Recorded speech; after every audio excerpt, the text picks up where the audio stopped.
Hey everyone, Brendan Snyder here. How are you? Thanks so much for joining me, and welcome to another episode of Favorite, Underrated, and Obscure Albums. Please welcome my co-host Grant Arthur from Rock Warehouse and the Contrarians.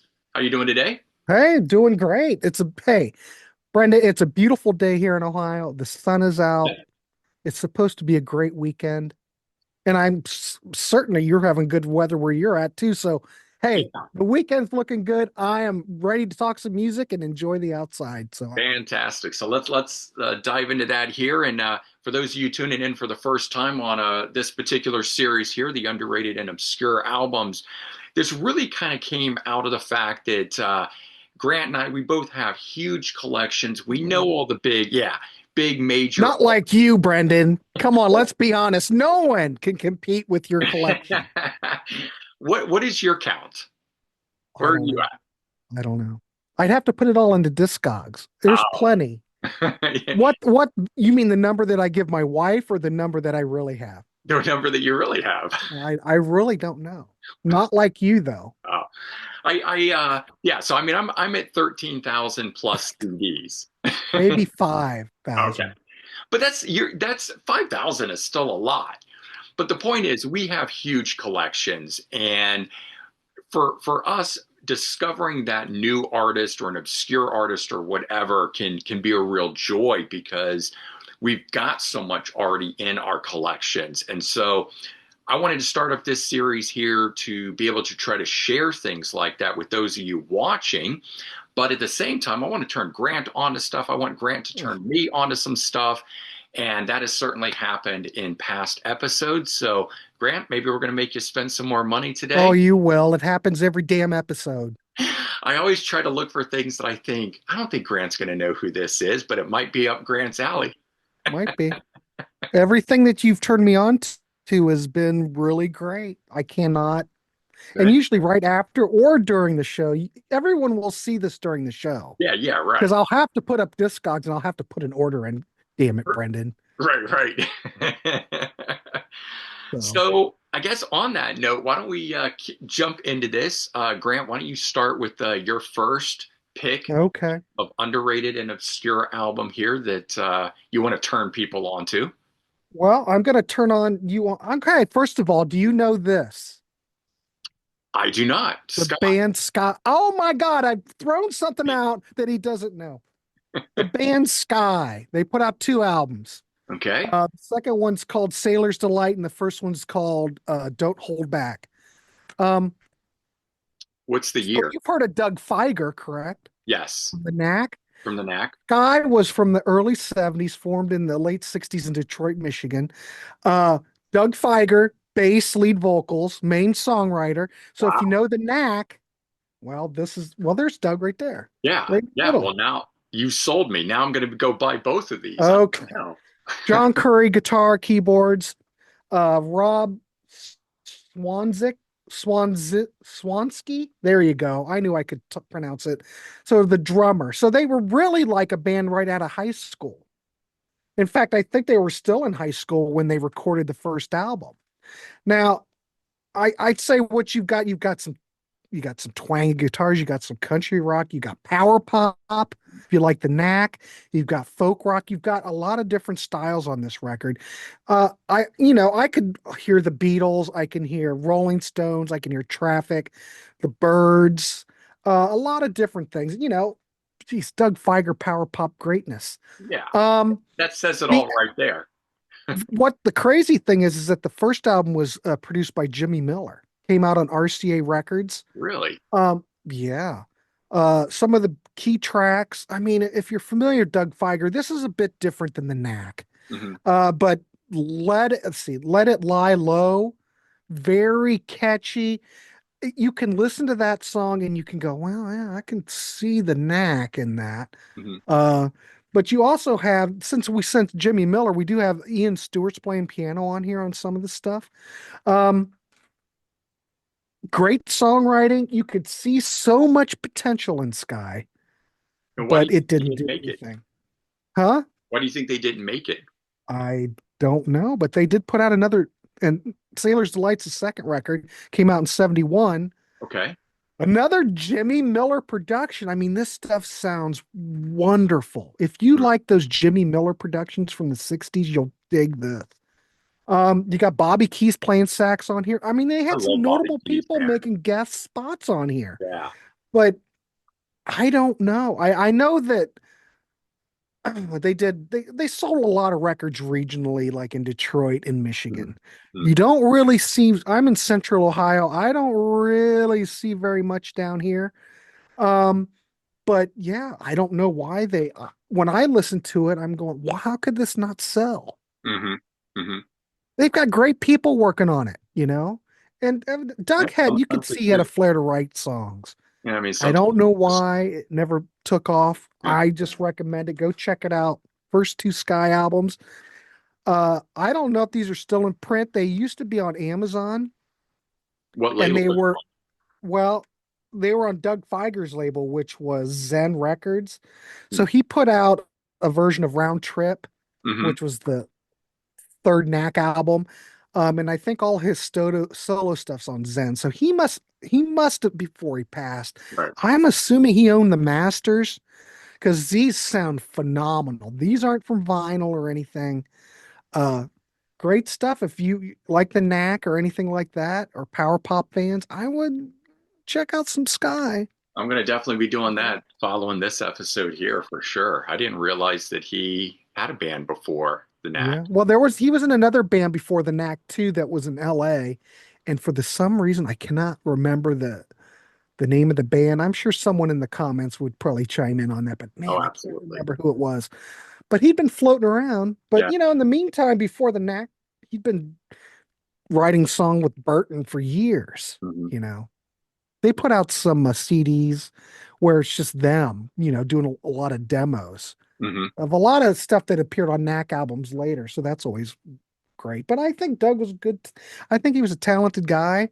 Oh, absolutely. Sky should have went somewhere, just didn't happen. So Yeah, the woulda, coulda, shouldas of the world, all the different bands. I mean, that's really what this whole series is about here, is about those bands that put out those fantastic albums and no rhyme or reason sometimes as to why they didn't take off.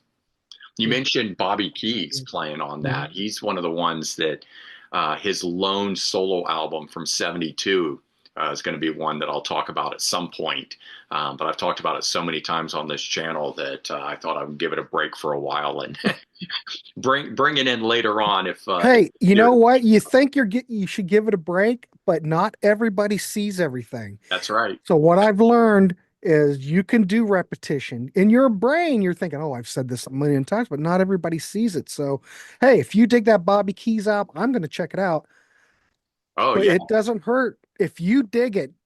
Spread the gospel, and that's what you're good at, Brendan. Spreading the gospel on these definitely bands. check that out. True, it's true. Out on Wounded Bird, it's got George Harrison and Ringo Starr and Keith Richards and a whole bunch of people guesting on it. That just the lineup is killer. What year is that from? Probably 72. 72. Yeah. So it was like Exile on Main Street type of era. Oh yeah, and it sounds like lost Rolling Stones material. It's a Really? yes. It is so good. It is a go-to album for me. All instrumental. Here we go. Just Keep going, Brendan. I'm looking it up. I know, and it's not If even anybody's watched the what I shows that want to we've talk done, about today. ladies and gentlemen, you know how this show's gonna go because Right? You have to ban your wife from watching these episodes because you spend money in the middle of I them. don't mention I don't mention your show. Yeah, don't let Okay. her see it. So Bobby Keys 1972 came out on Warner Brothers. I'm looking at it. Yep. I've never seen that record. Oh, it is so good. And up And until a year or so ago, that was his one and only solo album, but he had recorded an album with Keith Richards and I oh, forget who else, a second album in the 80s that they finally released.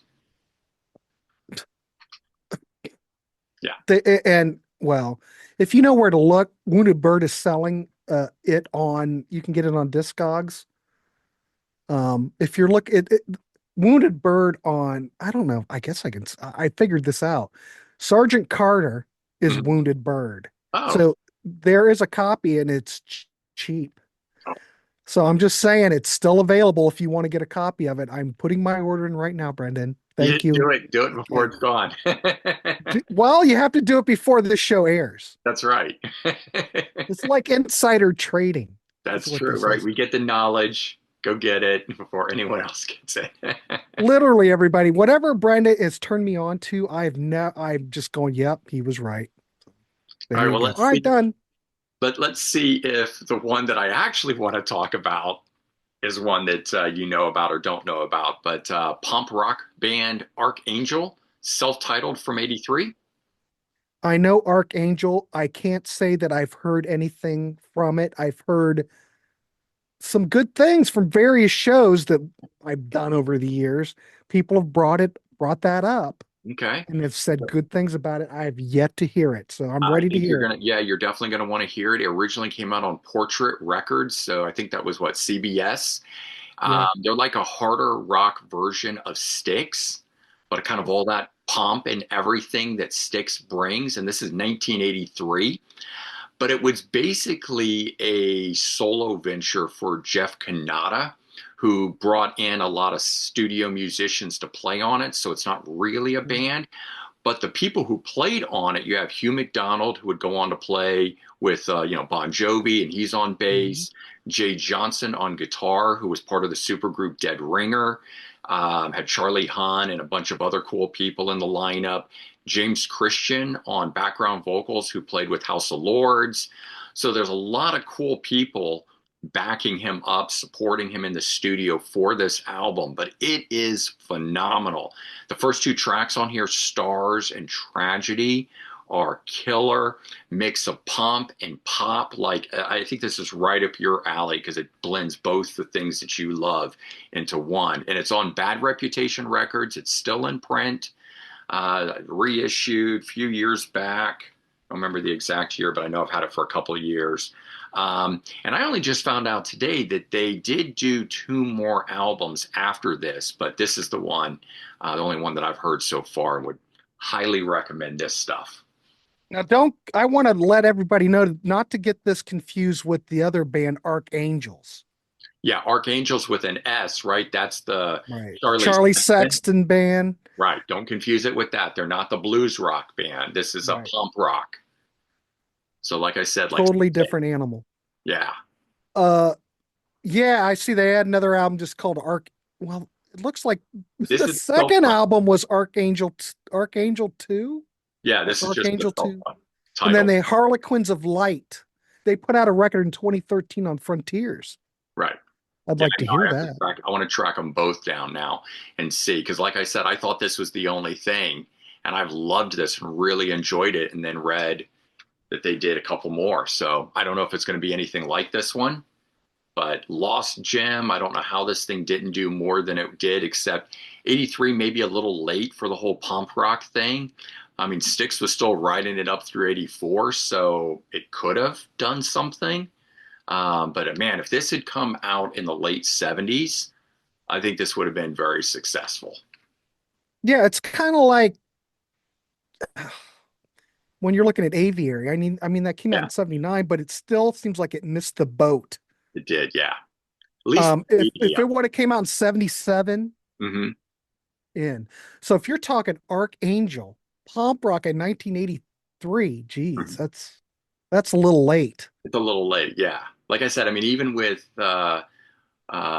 what's the album from '84 that Styx did? Kilroy Was Here. Yeah. Yes. So Yeah, yeah, right. I'm just saying, they still were having success, but it wasn't like that was the main musical genre of the day at that time. right. Yeah. Yeah, yeah, 100%. Wow. All right, there's two things I need to check out. All right. First Okay. one check. Well, I just know how this show's gonna go. I already know I'm doomed. All right, I'm gonna show you something. I don't hope I haven't mentioned this. I don't know if I might have played this in a listening party before, Okay. but I don't know if I've ever shown this, but you may have this already. Okay. What do we got? You have Speedway Yes, Boulevard. that is Okay, fantastic. fantastic. Short-lived. They're really like a studio band. Hmm. American hard rock band, New York, formed in 1980. Now, you know Jeffrey Katz and Jerry Katzenton. I'm going to butcher that. You know the guys that did all the crazy bubblegum rock back in the day, 1910 Fruit Company. They were behind all those bands. Hmm. They were behind this. Okay. So as a one-off studio effort, very AOR, very hard rock. One of the members of the band became a member of Dream Theater. Yeah, the keyboardist. Mhm. So there you go. Like all Yeah. I have to do is mention Dream Theater and people get all worked up. It doesn't And sound anything like Dream no. Theater, but it's an amazing mix of pop, um, pomp. I mean, it's got flair, it's got virtuosity and the instrumental works of these guys. Not Dream Theater, but man, it's one of those albums that doesn't really fit into any genre or category, but it's just so good. I don't know if there's a I can't remember if there's a photo with a band in here, but I kind of look at the photo of the band. Yeah, there should be. Here. Oh, this is Ram Jam. So they're Yeah. related to Ram Jam, but that's not going to help us. There was a Here, great one on the back cover. Is it not yeah, it's not not very there? big though. But Yeah, that, right. There you I go. don't know. They just look like ordinary. This is like ordinary guys from the 70s. But the tracks on here are great, like the track Rock Magic, high energy rock. It's an anthem, soaring vocals. The whole thing sounds great. I listen to this and I'm going, how did this not make it? Because I don't even remember this back in the day. I I never saw it in the record stores. This came out, I mean, we're talking 1980 on Epic. How did this just go by the wayside? completely under the radar. I mean, I found it because it was on Sony Rewind label, Oh, radio okay. label, and I bought it because it had Jordan Rudess, who would go on to Dream Theater. Oh, there you Shocked when, go. of course, it didn't sound anything like that. There's a better photo. And it was one of those things that it was shocking that it wasn't anything like Dream Theater, but then at the same time was so good for what it was that I just fell in love with it. And Mhm. glad to see that you've got a Rock Candy Records reissue of it there. Yeah, the Rock Candy is it's good. There are no extra tracks on it. It's just a Yeah. straight reissue. I doubt that this band really Probably even had recorded anything other than this. no, probably no B-sides or anything. Neither the No. one that I have, the Rewind label, didn't have anything bonus either. But if you like AOR, and I know probably a lot of your viewers do, Yeah, I wouldn't hesitate. Go out and check this out. I think you're gonna like it. I yeah. think you're gonna like Well, it. I, Good I production, great songwriting, good vocals. Brendan, it checks every box well, for it me. does. It does. I mean that's one that if I'd run across it, it would have already been in here too. I kind of go out to my collection and I just start looking So and what I did. I pull the first five or so that I see and I Mhm. never make it very far into the collection all the time. But it's like there's one today that I pulled out that it's like I'm shocked I didn't talk about the very first time. Okay. So I'll point that one out when we get to it. All right, so So I'm going to move into there you go. I don't have anything more to add on it. Just go get it. go get it. I I second. don't know. I do know this. I know that the Rock, it came out in 2014 on Rock Candy. Oh, wow. It's went in print. It's, Rock Candy's like that. They'll sell out their initial run. And if it's worth, they still have the license and it's still something that's selling, they'll reprint it. And I think I had bought it off Rock Candy when I saw it come back into print. Hmm. I don't know if you can still get it, but it's, CDs are 10 to 20 bucks Mm. roughly if you can find them. And vinyl prices go from anywhere like 15 bucks to 50. Just depends. Depends if you're a vinyl guy. I would go the I've CD route. never seen that on vinyl. Like That's now why it's that I 50 even bucks. know of it, thumbing through, old collections and stuff like that, I've never even seen it. I've never seen it either. Yeah, And I bet you, I know I bet all you could ever find are probably promo copies. I bet. yeah. We've talked about this before. The Aviary album, which has changed my whole life. Can't Mm. believe I went through my whole life without hearing Aviary. You go on Discogs, they're mostly white label promos for Mm. sale. They must, Did it yeah. ever show up in the store? I have no idea.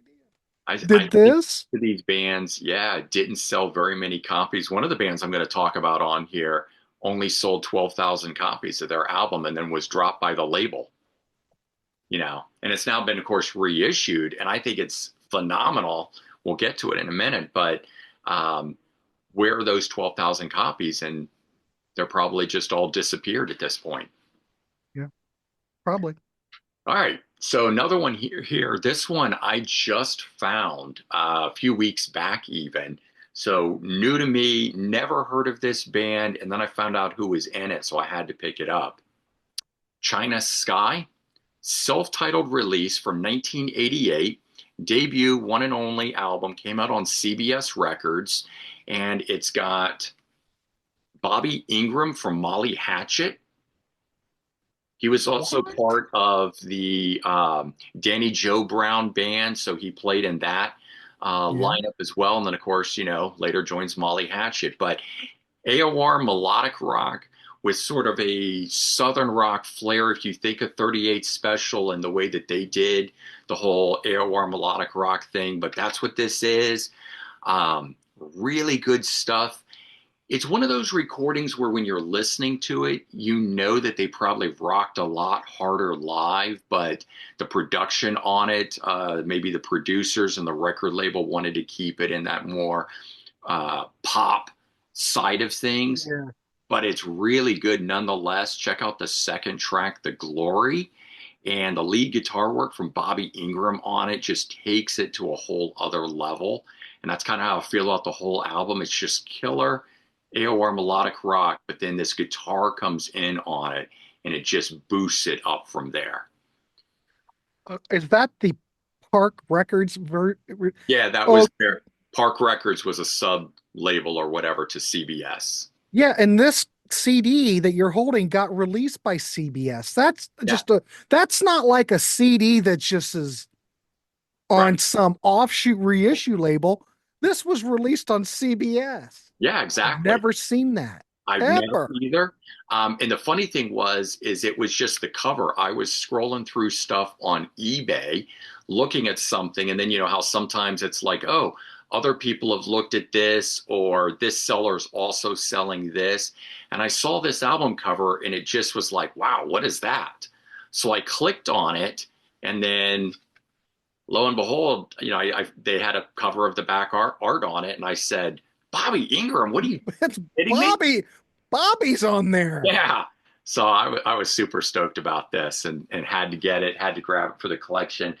And I didn't expect it to be much of anything. And of course, it's not like Molly Hatchet, so don't expect to hear that sort of Southern rock level style stuff. But it's good. It's good for what it is. And look at this. I got So when crazy you listen, 1980s so hair. when you listen to it though, why did it not take off? For one, I've never seen it. Yeah, well, that's I But think two, why do you think it? 1988. Again, a little too late to the game and this sort of stuff. I think it's a bit overproduced for what it is. It could have rocked a bit harder. Probably should have for the 1988 era. Remember, you had Motley Crue's "Girls, Girls, Girls" and "Appetite" Yeah. had come out in '87, and but was breaking big by '88. So all that glam metal stuff was being stripped down, and this isn't really glam metal, but I mean they're pretty glammed up in the big hair, the frizzy hair with the spray, uh, I have to hairspray, say whatever. this though, but Bobby looks like he should be stuck in 1978. Yeah. Bless his heart. I don't Like, know the other guys, Ron Perry and Richard Smith. It was these three guys mhm. doing it. I don't know if they, had big names somewhere else or eventually I don't know. somewhere else. But yeah, Park Records on CBS Records, 1988. Very cool stuff, in my opinion. Really enjoying it. Just one of those ones that I got because of Bobby Ingram and then was blown away by what it was after I got it. Like So beyond you found that in the wild. completely. Yeah. Gee, many Christmas. Yeah, I know. How Never much? having Was it seen it. cheap? Oh no, it was like 8.99. It was like nothing. Lucky bastard. Yeah. Awesome. If I would have saw that too, I would have immediately pulled that out and I would look at it and go, what? I What's the probably would. spine look like? Is it look like an epic? Does it look like a C? Not I mean, it looks normal. Again, it was on this Park Records, PARC Records, but it's a subsidiary to CBS. So yeah, You have all the good luck. That is freaking great. Now, I was looking online there. It's not, I mean, if you're going out online, I mean, it came out in Europe on Yester Rock. There was a version. I'm looking. Oh, wait a minute. Let me look again. yeah, There's it's hard. two different listings. It's like 20 bucks on CD, Hmm. but they're mostly like in different Spain, Netherlands, Germany. So you're paying a lot for shipping. Right. Uh, I'm gonna look for one, but I'm just gonna Yeah, find put it. it to the want list. It'll pop up. It'll pop up maybe. Yeah, well, I mean, now that you've seen it, we Hmm. talked about it, you'll probably start seeing it pop up in places. That's usually Maybe. what happens. And then, yeah, and then there's certain ones that don't. I'm still trying to hunt down my copy of the first Russia album that we talked about that you found a good copy of. Yeah. Hmm. So Excellent. All right. Now, Brandon, I can't remember. Did we talk about Rex already? no, Did we touch on Rex? no, but I Oh, know I know goodness who he gracious. is. Yeah, Well, we're talking Rex the band, right, and not, of course, Rex Smith was the vocalist. right. But And you're we all talking know, well, about we may not know. He really got his start in the band Rex. hmm. Okay. And then, of course, look, good looking guy. They start, they put him up front on the album covers anyway. And they put out two records. Now, both of the CDs got the only release that I'm aware of is on Wounded Bird. Hmm. And these CDs aren't cheap now. They're not cheap. No, they skyrocketed. Yeah. So they put out two records, Rex in 76 and Where Do We Go Now? Go From Here 1977.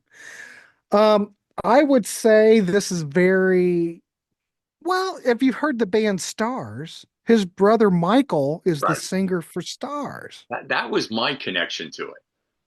So it's very similar. It's kind of if I listen to it, yeah, I hear Stars in there, Mm. you know. I hear Aerosmith. Um, it's a hard rock. You're thinking that this is just going to be something that's just going to be, poppy. Oh, it's Rex Smith. It looks Oh like yeah, bubblegum, from those covers, the really pretty boy looking covers, but it's not. It's yeah. Ted Nugent. Think Ted Nugent. I hear a lot of Ted Nugent on these. A hmm. lot. Maybe Ram Jam if you know the track Black Betty, Yeah. kind of like that. Uh, it's a different animal than Stars, but I can hear the influence. But I just got this one, but this one I've had for like a couple weeks. Hmm. And man, Rex Smith as a singer, I'm totally knocked out by him. I'm totally knocked out by the production. The guitars sound great. And who did produce this? I can't remember. Maybe I have it in my notes. Oh, the brain, ladies and gentlemen, the brain.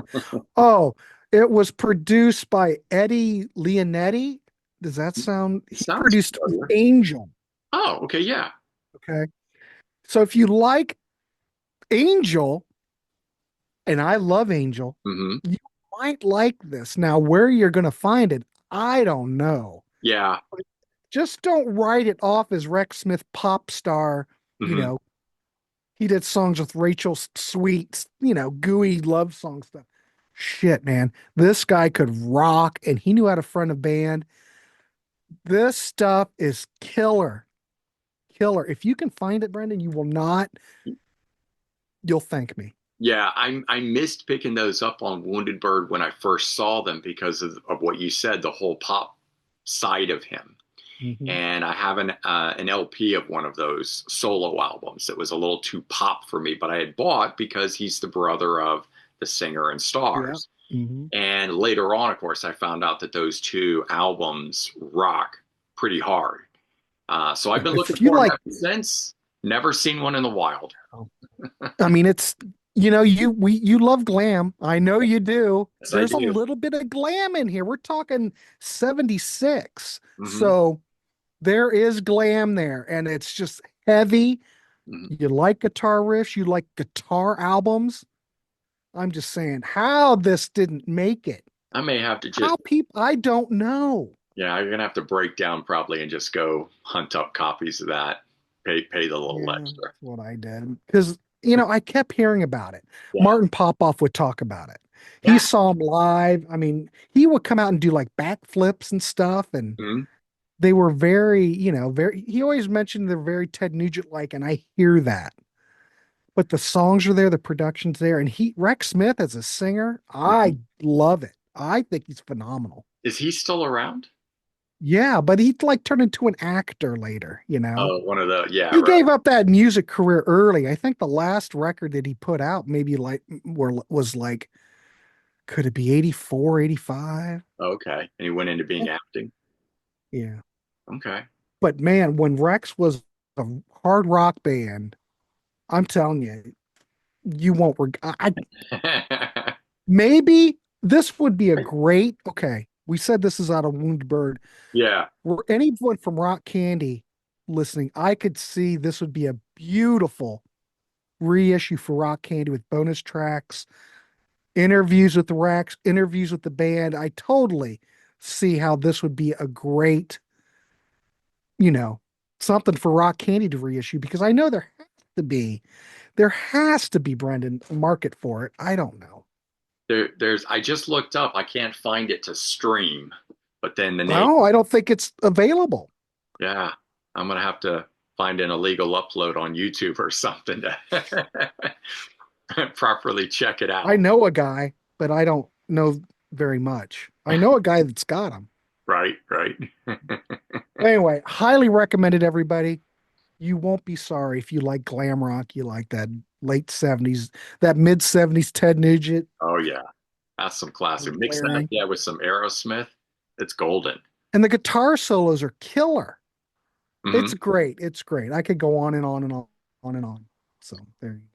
Well, tying into the mention about Martin Popoff talking about that artist, I've got one that I discovered through one of his books where he used to write about the decade of music and all the great albums from that decade.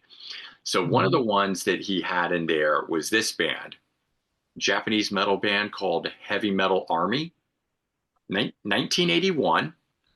And this is their one and only debut album, although the band did change its name to Eastern Orbit and put out two more albums as Eastern Orbit, which I didn't find these until the pandemic. Okay. So there's like so little information on this band out there. And I've always loved this. And there's nothing really heavy metal about it. It's much more 70s rock. And the keyboards on here are just absolutely outstanding. The band was built around the keyboardist. I'm not going to be able to pronounce his name because he's Japanese, but Mhm. really, really outstanding, unique sounding music that's in a hard rock 70s vein with killer keyboards on it. The opening track is the best one on here, which is title track. It's called Heavy Metal Army. Um, and he raved about it in one of his books. And so I was just ordering things at that time based on read that, saw the album cover, said I'll order a copy and get it. And I'm talking this is like 20 years back, maybe even longer, more like 25 now, when you could still do that and get these things for dirt cheap. Now everything's online and people know what these things are and out of print, Wounded Bird stuff, and it's like astronomical for some CDs. But I took a chance on it. It's on a no-name label.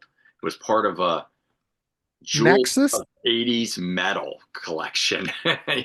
Yeah, Nexus. Oh, there's Hot Metal Record. Well, Yeah, what is the label? Is it Hot Metal? well, the Nexus is the one you'd want to get. That's the Japanese label, and that's who Okay. reissued these two, the Eastern Orbit stuff. And I've been thinking about buying one of those because they just do such a great job on them. It's kind of like a Rock Candy Records of Japan. So, but this one here, um, any time that you buy an album and they're advertising other bands in the inside isn't really a solid label in my opinion. But there you go. Oh, That's the band. So I mean, wow. look, Looks it's dig that 1981. outfit. Yeah, they still look like they're 1970s. Look at that jumpsuit. Man, that's mm, But I'm that's telling you, questionable. yeah, it's questionable, but I'm telling you, this is some killer music. One of my absolute most favorite finds in all of my collection. This Uh, album, they then made a live album that had some of the stuff from Heavy Metal Army, but also newly written stuff. And then their one and only studio album as Eastern Orbit. This one here, easily as good as this. Um, yeah, just killer, killer. So mm, yeah, check out Heavy Metal Army and Eastern Orbit if you can find them. And I believe all okay. three are in print on the Nexus label. It's a Japanese label. Yeah, they did put out in 2018. That was the last time it was reissued on Nexus. In Yeah, Japan, it came out on Blue Spec. yeah, So, but there are none out there. But it doesn't look like it's something, if you can find one, right. that goes for too terribly Nobody crazy knows what amount of it money. is, but that's the problem, finding it. And there's just not lots of There's none information. for sale. I'm going through, Hmm. I'm looking at through. Oh, well, here's one. There's the 1988 version. There's 5 copies, and it's all in Japan. Yeah. You can't find it inexpensively Put it anywhere. put it on your want list. You're gonna Yeah. you're gonna love it for the keyboard sound alone. But Well, I'm going to go for that blue spec CD. Damn it! oh yeah. I added it. We'll see if it ever pops up. Right.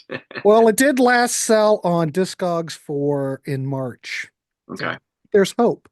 Yeah, yeah. Um, yeah, I don't know, man. I have to say, like, yeah. The, If you're sold, I'm sold. I am so sold on this band. I'm telling you, I don't even file it away. It is that good. It just sits on my CD shelf to pull out Turn all the orbit. time. I love this stuff. Too good to get filed away. Well, that I'm looking up. Uh, you said what's the second? What they renamed They renamed Western Orbit? Eastern Orbit. Orbit? Eastern Orbit. Yeah, Eastern Orbit. This one here is called Future Force. I mean, just look at that album cover. He's like Okay. riding an engine It's that nuts. is Oh, I see it. force. Kid's got a gas Uh, man. It's gone.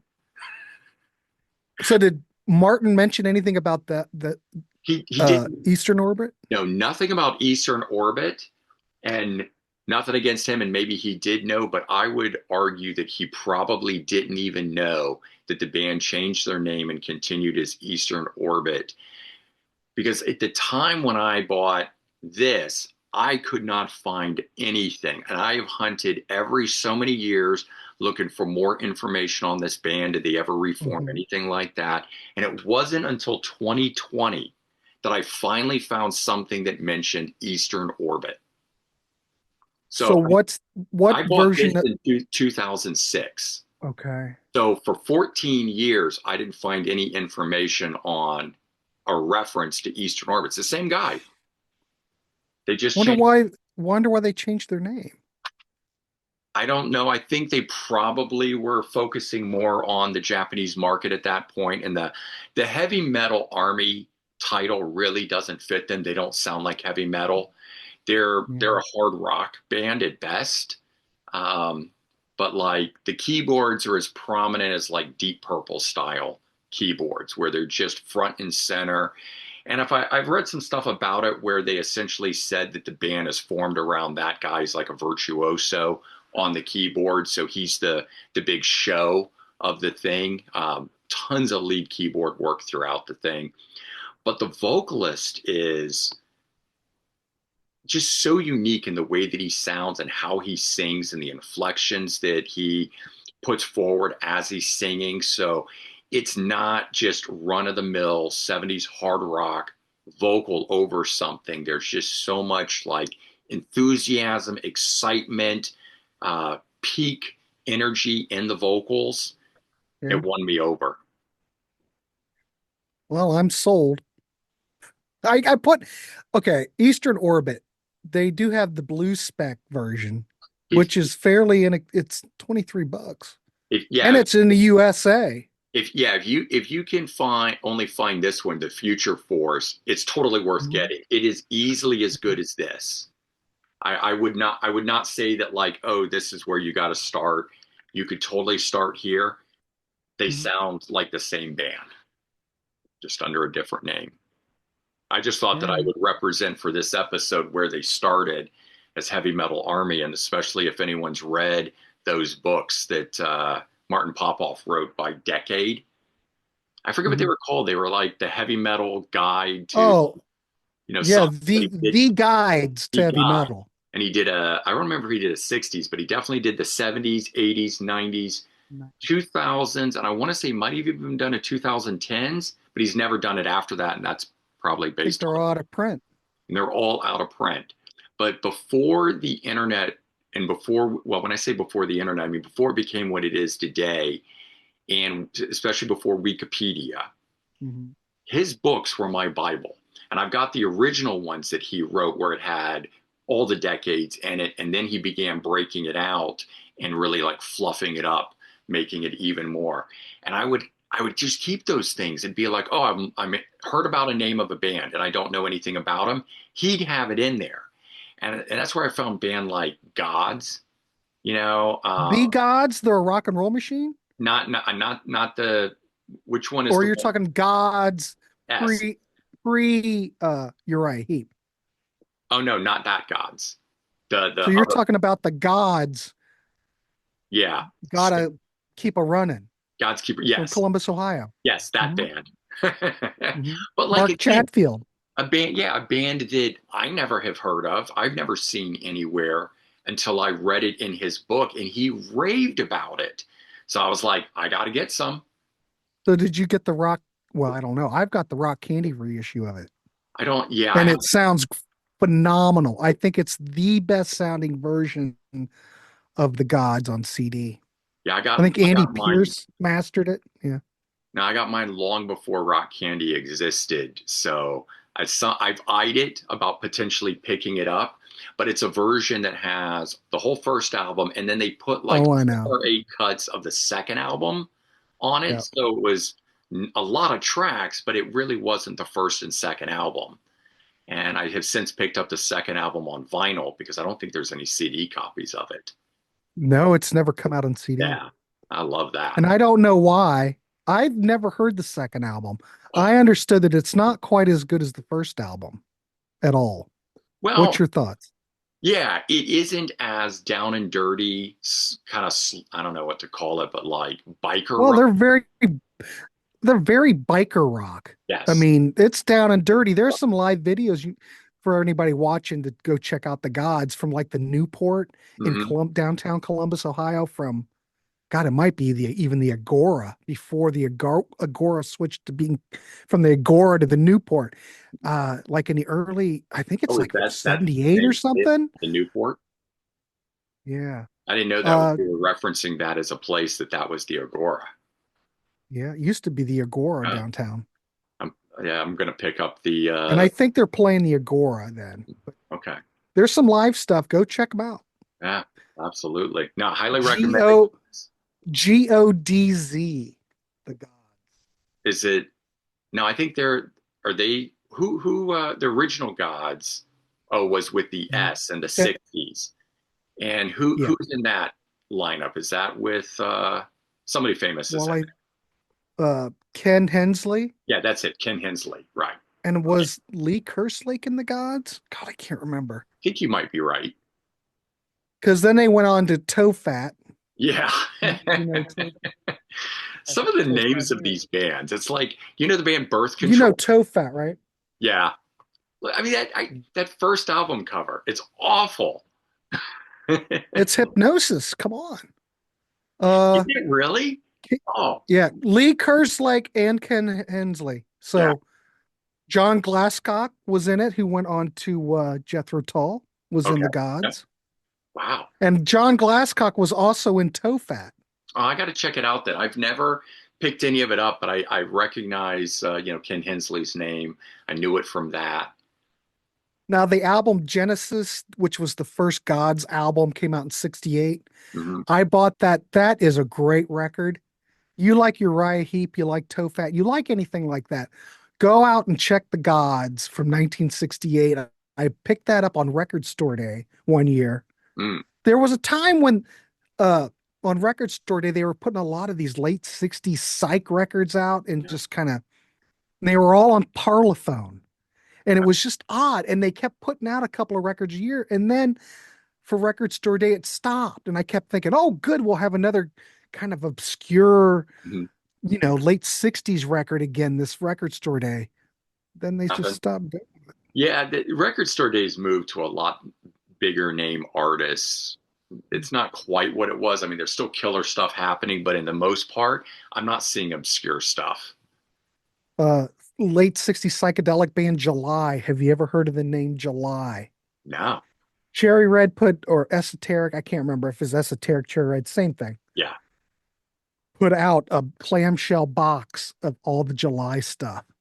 Psychedelic late 60s, phenomenal, great production, great song. I love it. I And love I that first label. bought it, I first got it as a Record Store Day release, Hmm. and I just was absolutely taken with it. And then I had to get the Cherry Red reissue. There's another band for people to check out. Oh, absolutely. Very not well known. They Uh-huh. put out a couple records and just kind of, but they were psychedelic if you like that stuff. Cherry Red Records, Lemon Records, the Mhm. metal side of it, the HEN Records side, Yeah. and then Esoteric, right? Um, all of those are doing killer jobs at gathering up rare albums like that that barely made a dent, but maybe they made 4 or 5 albums and putting them out in these clamshell boxes. And I've found so many great undiscovered gems that way. Hmm. Good Yeah, I place. like Cherry Red. I Yeah. mean, I think they've gotten away, a lot of the earlier stuff. I think they used to do a lot of needle drops, but I think they've gotten away from that. Well, Mhm. at least the esoteric stuff I know is all sounds great. It's all like mastered by Andy Pierce, and they have a lot of great mastering engineers. A lot of the, I think Cherry Red's one of those labels that gets better and better and better. Yeah, absolutely. But Shout out to them for sure. and we've talked about this before, how the UK labels and Oh, they, the labels in Europe, it's just so much easier to license stuff. yeah, It just makes us it just the US just looks just poor comparison to the Europe and the way they can reissue all these obscure bands that we love. yeah. I don't know what the holdup is, but I'm glad that they exist, and that's where the internet has been great because it's shrunk the world and allowed us to get a hold of these things. I can import stuff.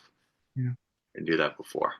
Yep. All right. Well, I just flashed up on the screen. Don't know if anyone saw what it was in that brief half second, but the next one I want to talk about, sound barrier, total. And that yeah, that's bad reputation. Yes, this is a I bad can tell. reputation. So you know who these guys are? I've seen just perusing the Bad Reputation website It just to stands pull out. things out. It Right. stands out. I've not heard it, so I'm looking Okay. forward to it. Go ahead. Debut studio album, originally on MCA Records. This is the one that only sold 12,000 copies and sunk without a trace. The band is unique because all of the members are black. And in 1983, that was completely unheard of in terms of an all black metal band. And became friends with Judas Priest. They took him on the road. Rob Halford really, really liked the band. He was the key guy in getting them out on the road. Um, it's it's more of the hard rock side of Judas Priest, if you can imagine that, but killer vocals, and they incorporate the sort of the swagger and funk of R&B with metal. Mm, But it's the bass playing on here is killer, and it works somehow in these metal songs. It's not so metal that it's metal. But yeah, I don't know. It's one of those things. I've become friends with the owner of Bad Reputation. He sends me, 6 CDs and a bunch for me to try. This was a group I never heard of, and I got it and I popped it on, and I could not believe it. And out of that lot of six, and he's done it 3 times now, so I've gotten 12. This one here has just stood out head and shoulders above all those other ones that have come in. And they made a second album in 1986. I don't know what label it was on because they got dropped by MCA, but there is 2 albums out there from Sound Barrier, and just really, really good sort of hard rock on leaning on the side of metal the way that Judas Priest does when they're not doing the full on, metal sounds of like Painkiller and Screaming for Vengeance, but when they're doing more of the, and I don't want to say like Turbo Lover because I know a lot of people don't like the keyboard flair of that. There's not that sort of sound, but it's more the hard rock side of Judas Priest. So yes, Speed of Light was the 1986 album, but this one here, Total Control from 1983, definitely recommend it. In fact, there's a killer shot inside here where they were, there you go, out playing with the guys from, there's Rob Halford with them after a Oh wow, show. check it out. Yeah. And, Bad Reputation is cool because they do, these cool write-ups at the beginning of it. They're never very long, but, you still get some of that stuff and you still get all the lyrics and everything in it, cool photos. So for those of you guys that haven't checked out Bad Reputation Records, they do very, very good job on these things, good masters. I don't know how they get some of these artists in there. I I don't know. Yeah, I see Speed of Light originally came out on Metal Blade. Okay. And then that Um, one can stream, but I haven't found a CD copy of it yet. I don't know if it got pressed to CD. It might only be on vinyl, but you there, can't. Total Control did come out on Old Metal Records in 2001. Never heard of it. Okay. I've never seen it. Yeah, this is a Bad Reputation It's record. expensive on Old Oh, Metal. yeah. I'm sure the packaging and sound and everything's probably better on this one here, but um, yeah, Yeah. I would love to get Speed of Light. In fact, I'm actually going to have to reach out to Eric Kubar, the owner of the label, and actually ask him about whether he's thinking about doing that or not. They have White Sister, and apparently he's been trying to Mhm. get the second album from White Sister, The Passion of Fashion or something like that, whatever the title of the second album was. Yeah. And he said that they're asking too much money. It's just astronomical. He said he's not going to make any money if he does it. Oh, And he said he tried it a few years ago, but because I talked about it, he had just recently sent me the Tattoo Rodeo. Are you familiar with these guys? I've heard the name. I haven't heard the. So Tattoo Rodeo is four guys from White Sister who went on to form this group. It's the singer, guitar player, the key guys. So I was talking about this and I was referencing White Sister and then saying, hey, Bad Reputation Records, like, why don't you try to get the second record out? And then he emails me after the video went live and he's like, oh, we actually tried 2 years ago, but they've been asking too much money. So he's like, I think I'll reach out to them and ask again. Maybe now after 2 years, the price will have gone down. Yeah, I'd ask him again. Put in another request. Yeah, exactly. See, the first one was on EMI America here, and Mhm. the second one was on FM. Yeah, a really So, small label out of UK, I think. and that's probably why it's more money. Yeah, it's a tiny little label. They don't. But why are these people holding on to it at this point? Like you can stream it. That album's available to stream, but they can't be making that much money from it. You'd think they'd want to get it out in print instead of making no money. Why I think you'd want to put it out in print while you can before everything just goes to hell and all we do is stream it. That too. Exactly. So when these bands ask for so much money and then it's not in print for years, repeatedly, like I've talked to Rock Candy Records, the guys over there about certain ones, and they say they've, tried to license them, but they're too much money. And years go by. It's not like anyone else is paying the money. So I don't know what the logic is to these people that own the rights to it as to, I will only release it if you pay me X instead of, okay, that's not really the market. I'm not making money on it. Why don't I lower it and get it in print and make some money? Yeah, I know your None guess is of it as makes good as sense. mine, right? It's the same thing as to why bands don't make it or why bands get dropped from labels instead of labels investing time and energy to develop those artists. Yeah, they have to be careful and you got to determine how many you want to print because you don't want to be sitting on all this inventory for nothing. Well, then you have it like today where this happened with Ghost, their most recent album, where they sold out of it because they weren't expecting as many copies to sell. They sold 86,000 physical copies. That's Mhm. across vinyl, cassette, and the CD. but they sold out of it so fast that there wasn't enough stock come the weekend for the stores. So it was back ordered by all these stores and they had to scramble to put it into production and get it out, which they did, but they weren't expecting that much physical media to move. Well, that's It, based on that, that's a good sign, as it far is a as I'm good sign. concerned. I mean, in the album, because of those physical copies sold, entered at number one on the Billboard chart. And it's the first hard rock album to do it in 4 years. The last one being AC/DC's Power Up.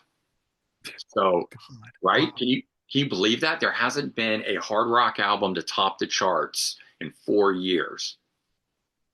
Yeah, I can believe it. Yeah, I know. Because it's not rap, it's not hip hop. I know, and it's not R&B. It's not all the pop, The it's not kids pop artists, listen to rap and hip hop. right? But it was And we're, great. It was yeah, great to see Ghost in the top spot, and then like two slots down was like Sabrina Carpenter, pop current hot pop princess kind of thing, and it was like, yeah, Ghost at the top spot. dang, that's That's crazy. wild. Wow. Oh well, it is what it is. It is. But I have to say, I've been noticing more and more sales from physical media and CDs and things. I mean, I track it on the big bands that I like. I always like to look at, a week ahead after the album has come out and see where does it chart and how many physical copies is it sold. And so Mhm. things that were selling in the 50s and 60,000s are now up into the 70s and 80s. There's, a tenth more or whatever it is more that they seem to be selling. And I don't think it's just better albums, although maybe they're greater albums, but it's just I think people are returning to physical media.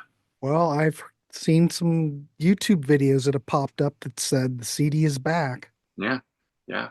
I'm hoping that it's true. But everything will come back around. Yeah, People were saying in the 90s that vinyl will never make a comeback. right. Now all the vinyl purists are going boo hiss CDs, which Mhm. I don't understand that at all. Right, And the thing is, it's just a matter of time before a generation comes right, around and goes, my goodness, look at this shiny disc. It's got music on it. Oh my goodness. right. And it becomes the thing. I mean, And it'll become the thing. yeah, yeah, Plus, vinyl is expensive. yeah. I've heard a lot of kids, young kids that come into the music stores that say that they're not buying as much vinyl as they used to because of the price. And so now they basically decide whether they want it on CD. Like, I'm not going to spend 30 because I can get two CDs for the price of one vinyl. Yeah. And so they're kind of doing it that way, which is also interesting that they're willing to have CDs in their collection, cassettes in their collection, and vinyl in their collection, as opposed to I only listen to this or I only want this. It's sort of which one can I afford and which one do I want, um, you know. But they reopen up all the physical media sales, then I'll really love the youth. Yeah, like I said to all the youth out there, Yeah, buy low. yeah, Now, if vinyl was giving it away, I'd be buying that. yeah. I go with whatever I can get the most bang for my buck. In the late 90s, I went and bought every glam metal album I could possibly get my hands on because nobody wanted it. All the Yeah. rage was the grunge, the alternative rock, the post grunge. Mhm. And around 1997, where I was in college at the time, there was a huge record store, all used stuff like a warehouse size. And that stuff was dirt cheap. And I just Well, bought it all because I like it. But at the same time, it was like, I'm going to get it before it's gone, before it just disappears. And having no idea that this stuff would shoot up in value the way that it is today. But I'm so glad that I did. Like you said, buy low, man. It's a couple buy low. added Try to to get your over the whole thing because you look at the vinyl community, yeah, they're all worked up about vinyl. That's fine. yeah. But Jesus, when you look, is it really that much? It's all about the mastering. It's not about what the medium is. Hmm. And you can go out to Steve Hoffman's site. You can always discover what sounds good and what pressing you want, what CD pressing you sounds better than another. Yeah. Go out and do, some research, I'm a firm believer that CDs today sound as good as vinyl. CDs in the 80s did not. I get it, but CDs today, good as vinyl. And then, See, I take the opposite approach. yeah, I okay. think the 80s CDs were great. They weren't maximized, they weren't brick walled. Hmm. A lot of times they were just taken off the tape, not futzed with. Hmm. You can go and if you want more treble on something, you got a treble control. Yeah. I'd rather have something that represents what it really is Hmm. as opposed to someone else's vision of it. Yeah. And a lot of the 80s ones, you might say, well, it just doesn't sound as, it just sounds just kind of lays there. Well, you can fix that, Yeah. you know. Yeah. That's But true. that's what I'm into, though. Yeah. Right. Well, there And you go. Right. Exactly. And I think there is a medium, a music forum, or forum, but a music medium, I guess is the best word, for whatever your taste or style is. If you Mhm. like it just directly pulled or more in the flat or whatever, and I want mine to have a lot of punch to it, and I like to hear the instruments breathe in there. And I have found that a lot of the stuff from the 80s for me, maybe muddy is not the right word, but it just all kind of sits together.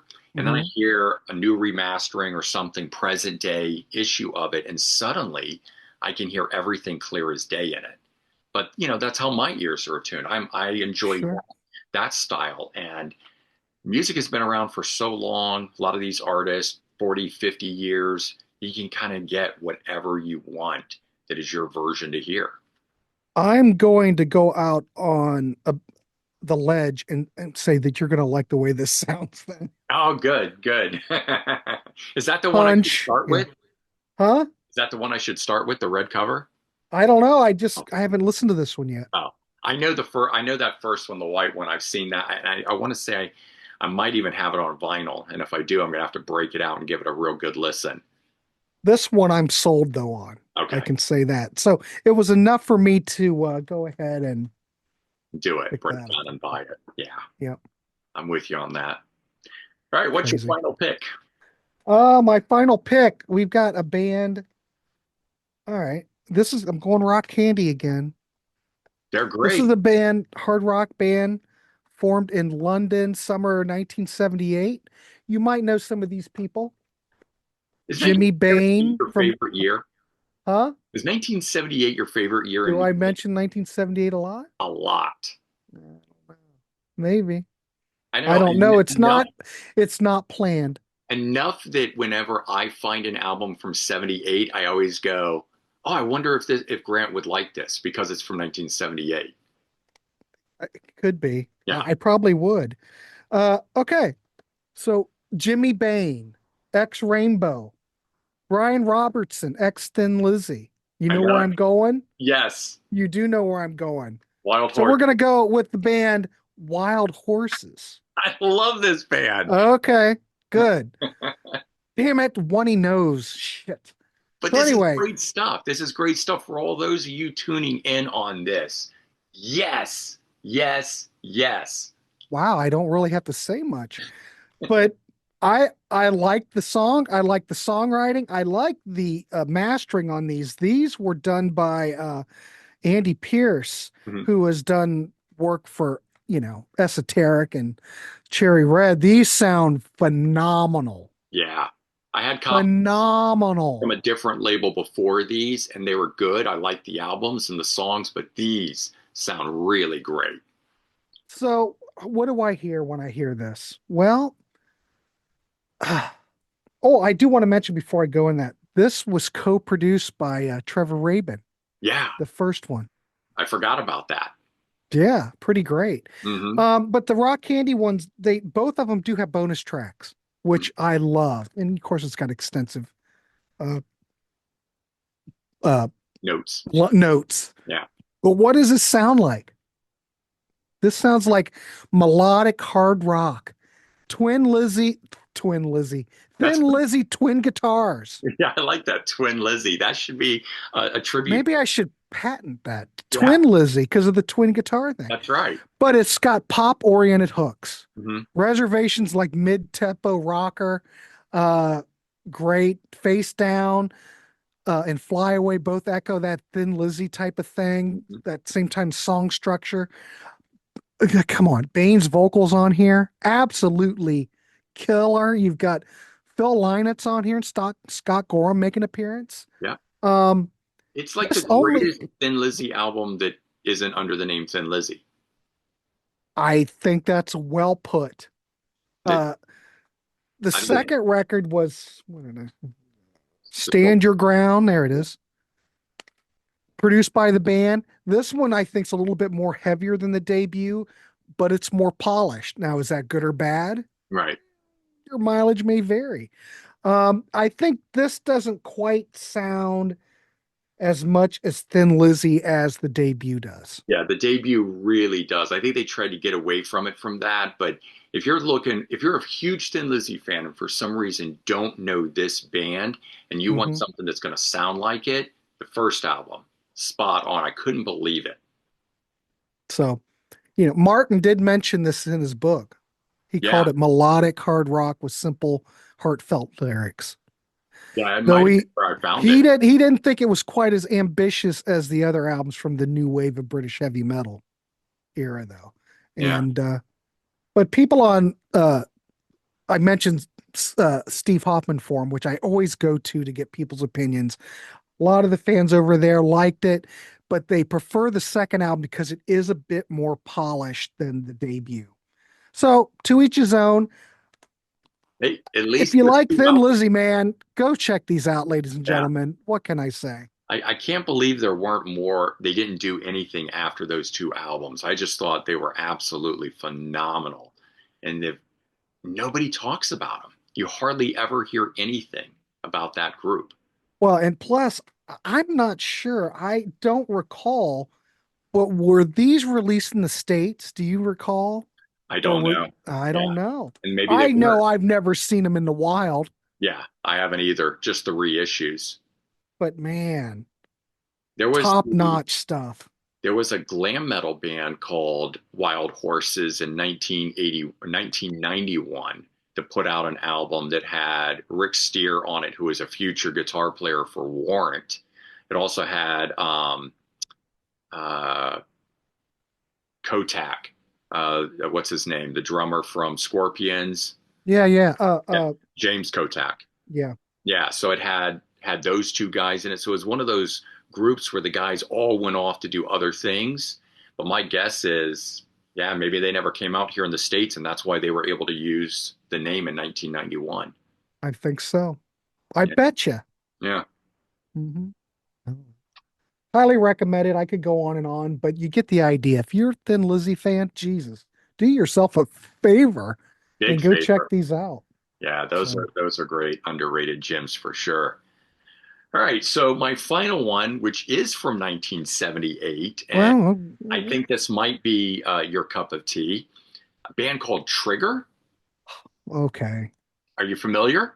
No, but I've got one on order from Australia Okay. because Pete's talked about this band before, and it was one of those CDs that it was out. It came out on Rock Candy. Yep. They reissued it. They're like a Hudson Valley area band somewhere Yep. in upstate New York. Yep. But he did a glowing review years ago, Okay. 4 years ago, probably on Sea of Tranquility, Yep. and I've written them down. But it's one of those bands that I never. uh, You just didn't I get just went yeah. out and I said, screw it. And I have one coming. It's not here yet, but Cool. you Well, should. I think you're going to really enjoy it. They were signed to the Casablanca label, courtesy of Gene Simmons, having seen the band and getting them signed. Great killer 70s hard rock sound. I hear a bit of glam rock in it. So I kind of describe it as a mix between Slade and Angel, and All not right. the Yeah. progressive, yeah, not the progressive side of Angel, but from the second album on.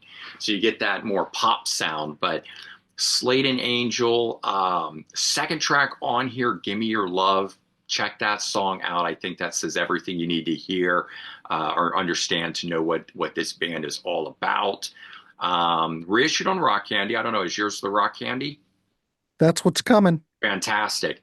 Now, if you really like the album, they just reissued or it's getting ready to come out their unreleased second album that was shelved until just now.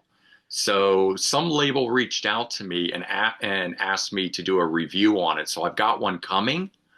And I was like, are you freaking kidding? There's an unreleased Trigger album? Yeah. So that I know is coming out in a few weeks' time, and you'll see it here. I'll do a full review on it, guys. Awesome. But yeah, just look at the guys on the front, man. I think it Kind screams of glammy. little glammy. Yep, exactly. 1978. Yeah, see, I knew 1978 was your year. You already have this on order.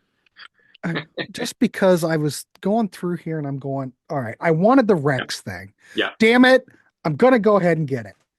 So I got the other Rex one. And then this was also on my list that I got tired of waiting And for one seeing to it. pop up. Yeah, I have a list like that too, where I keep it, and then every so often I just go, oh, fuck it, I'm gonna just buy it. I'm just gonna go find a copy of whatever it is and get it.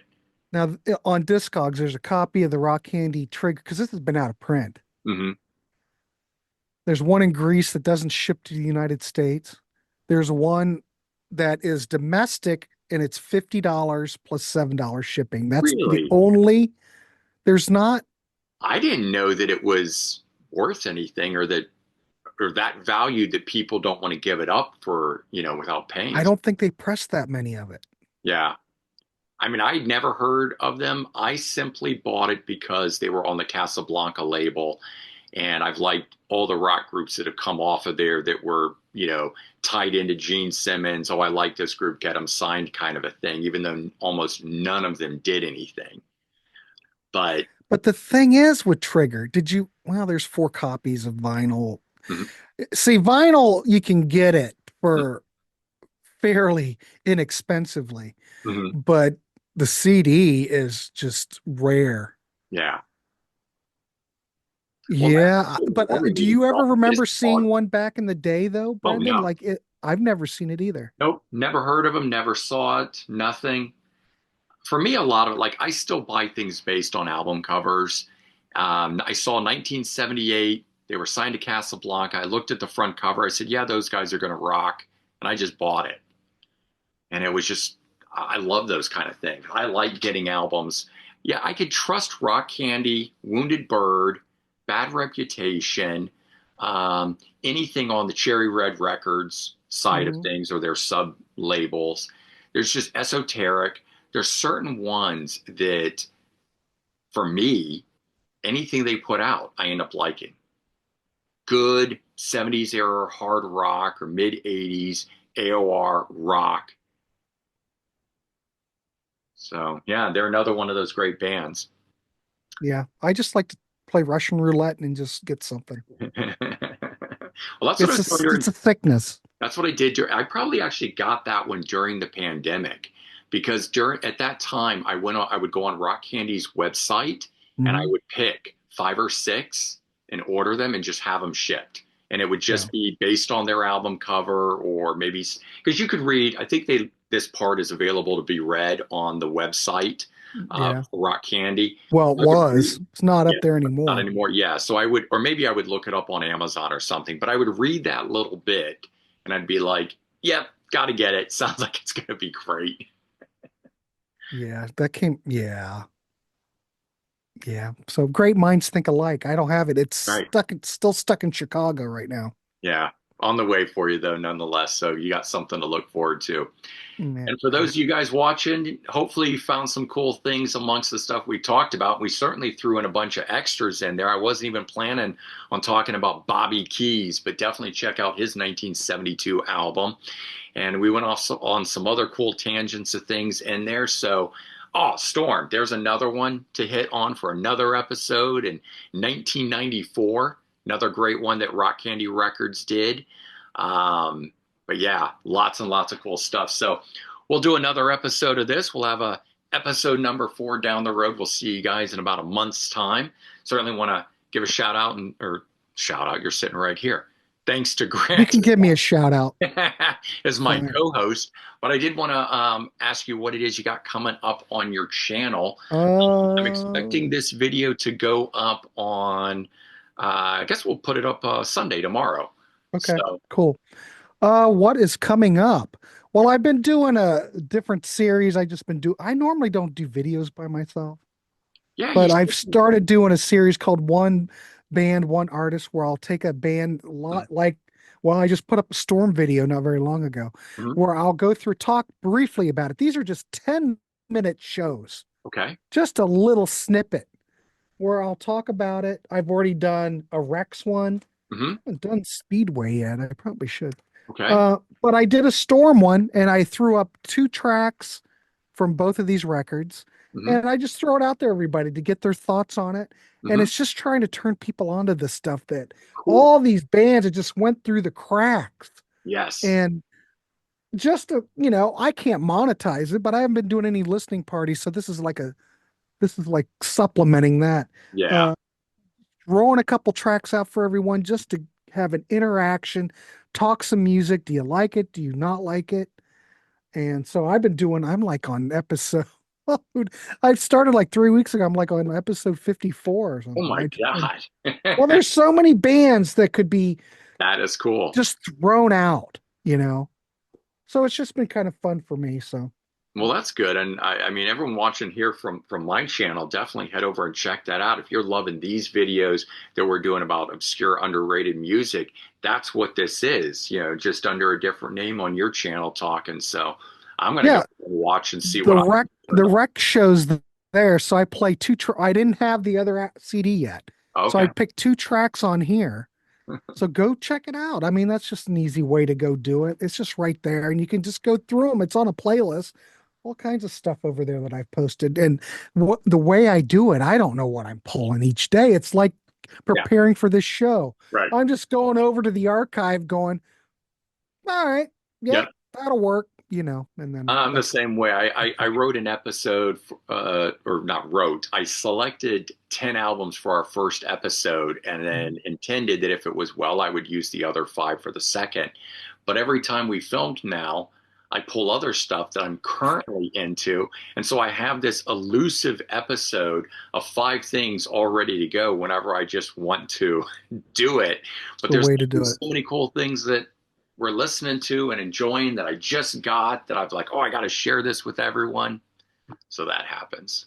That's what's fun. It is. What's fun. It keeps it fresh. And all right, and so over here on my channel, I'm going to be posting a review for the brand new Little Feat album that just came out.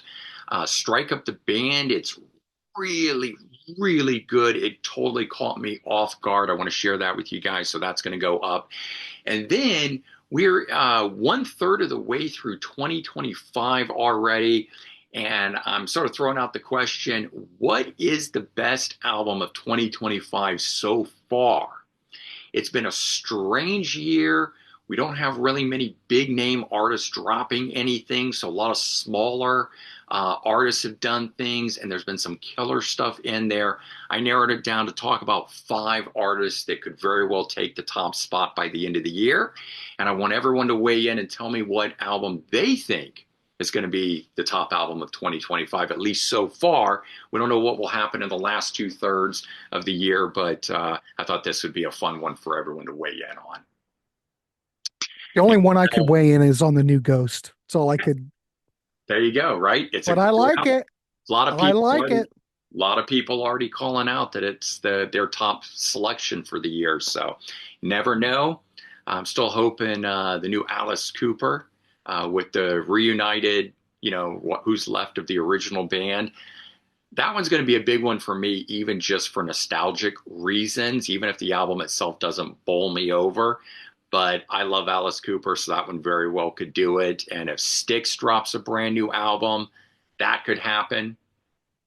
They're supposed to. Yes, it's supposed to drop a new album. Anthrax has a new album. We just don't have dates for any of this stuff. And it could all get pushed off to the following year.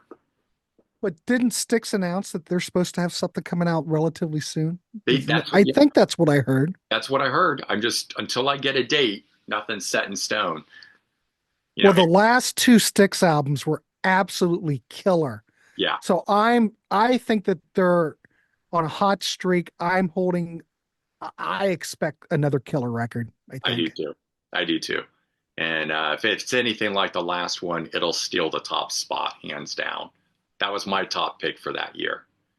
That was my top pick, and The Mission was my top pick in 2017, though honorable mention would be that the reissue of the Kansas album. Which one? Uh, came out 2017. Oh, the They were song all, Presence, yeah, Absence of Presence, mhm, or Prelude and I think. Prelude I Implicit. get them confused. They're, yeah, I could flip-flop them. Right. They're both great. One of those Kansas albums that everybody listened to it and went, wow, Yeah. you weren't expecting this from Kansas, but Kansas is on fire as well, or they were. So, Yeah. Yeah. Absolutely. And they're working on a new album, so we could get a new Kansas album by the end of the year as well. And apparently, Ronnie, I forget his last name. He's done well with his recovery. I don't know, it was a cancer. He's got mhm. something, but he's now back and he's supposed to be going in and recording and doing his parts. And we may still get an album from them by the end of the year. Yeah, there's a lot. I feel really good about 2025 as far as what's coming musically. I I'm hope. looking forward to that Styx album. I'll I tell know, you, me too. Brandon. Me too. We'll see how it goes. Everyone, we're going to wrap up here. We're going to let you all go so you can go check out all this great stuff that we talked about here. Certainly keep an eye out for another new episode from us here on Favorite Underrated and Obscure Albums. Grant, thanks for being here, and see you all really, really soon. Bye See bye. you, everybody.